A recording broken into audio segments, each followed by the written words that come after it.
New questions tonight about the accuracy of the death count after the CBS 12 News I-Team uncovers several cases of people listed as COVID deaths but clearly died from something else. I-Team reporter Danielle Wall has more on those discrepancies and the changes that the medical examiner's office is now making after our investigation.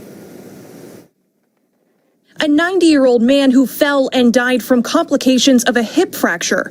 A 60-year-old man dead from a gunshot wound to the head.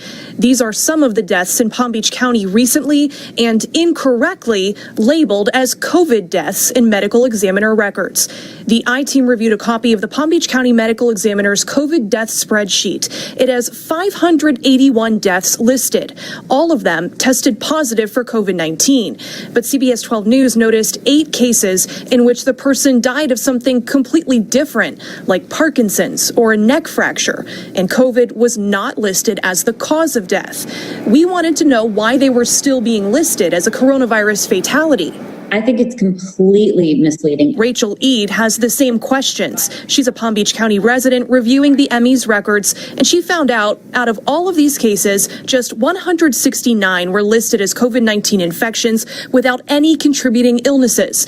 She thinks all of the others should be reported with more context, like comorbidities. I understand that maybe they want to be safe in counting those numbers initially, but we are 4 or 5 months in, we have more information and we have that data.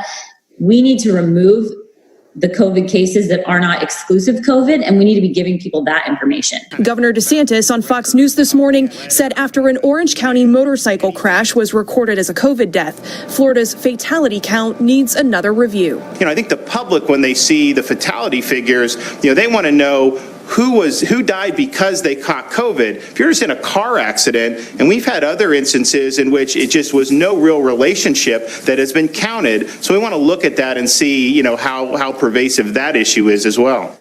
We took our investigation to the Palm Beach County Medical Examiner's office. Their operations manager took a look at the cases that we flagged and admitted they were errors.